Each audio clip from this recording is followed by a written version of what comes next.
If this be error, and upon me proved, I never writ, nor no man ever loved. What a brilliant closure! The poet says that if all that I have said in my poem is error, is incorrect, and you can prove that I have fallen into error, then I have never writ anything. I have never written anything. And no man has ever loved. Let us look at the last line of the poem. Has the poet written anything? The poet has written a lot, including Sonnet 116. Has any man ever loved? Men have been loving right from the days of Adam. What does this demonstrate? This demonstrates that what the poet claims in his poem is true. Because if it is error, he has not written anything. But now he has written quite a lot, including the present poem. Men have loved right from the days of Adam, which proves that the statements made in the poem are right, are correct. There is no doubt that this is a brilliant conclusion to the sonnet.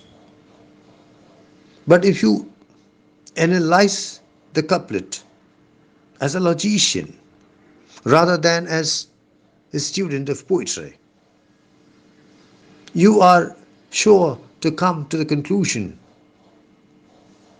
that there is something wrong with the logic. It is a kind of fuzzy logic. What on earth is the relation between the writing of the poem by the poet, the loving of women by men on the one hand, and the truth of the statements made in the poem on the other?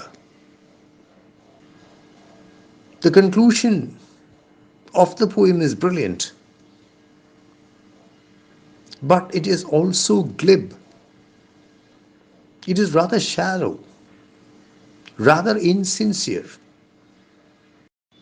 Sonnet 116 is one of the finest poems on romantic love written in the English language. It is universally praised and eternally read and recited. Even today, Sonnet 116 is frequently recited at weddings in the UK. It certainly deserves this honor. However, there are scholars who believe that we have completely misread and misinterpreted and misunderstood the poem. They claim that Sonnet 116 is not about heterosexual love at all. It is about male bonding. Plato, in his dialogues, discusses eros, love, and philia, friendship. According to these scholars, this poem is about philia, friendship.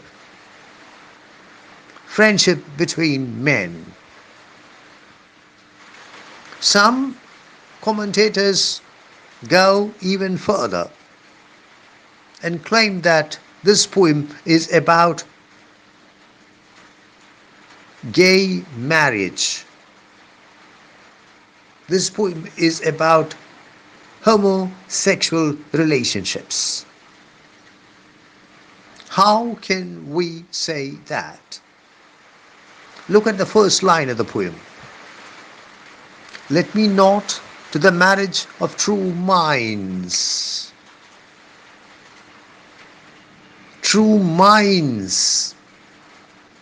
If this poem is about a man-woman marriage, a man-woman relationship, the poet cannot use the term true minds.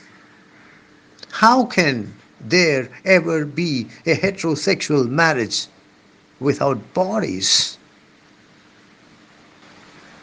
Secondly, look at the positioning of the sonnet. Sonnet 116 is part of the fair youth sonnets in the folio.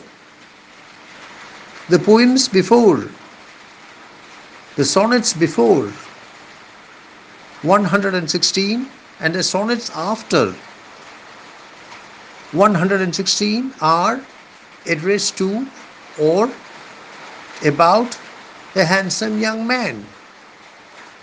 If this poem had been about man-woman love, about heterosexual love, it would never ever have been positioned thus.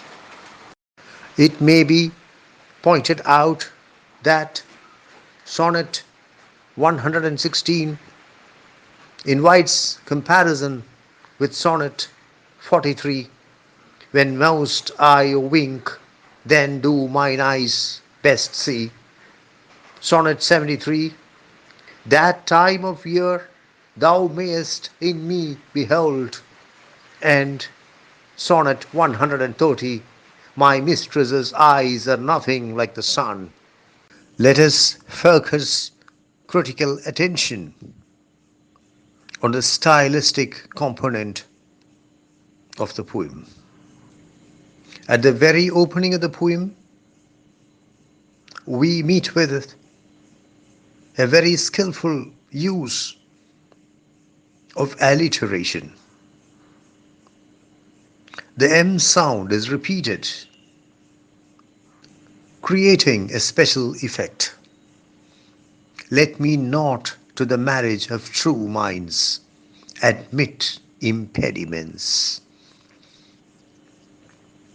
A catena of spectacular metaphors forms the structural backbone of the sonnet.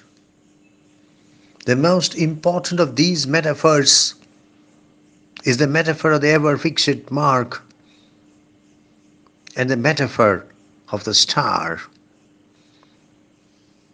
The poem makes use of personification in the 9th line.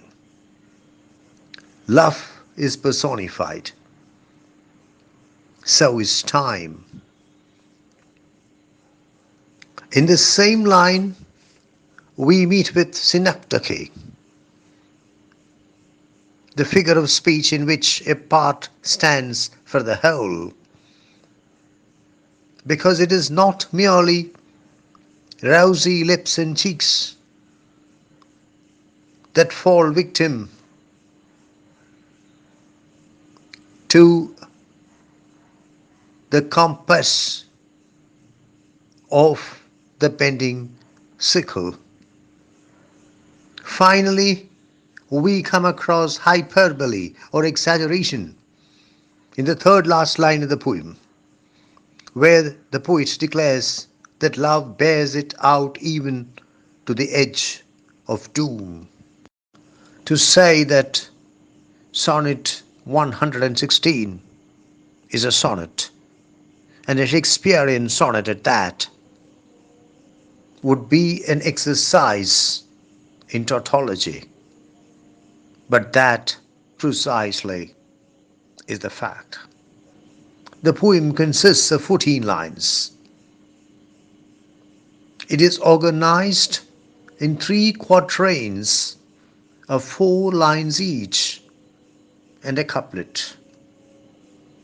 The rhyme scheme is AB AB, CD CD, EF EF, GG. The meter used is iambic pentameter. Pentameter means every line has 5 feet. Every foot consists of 2 syllables. Every foot is an iamb. An iamb is a foot in which the first syllable is unstressed and the second syllable is stressed.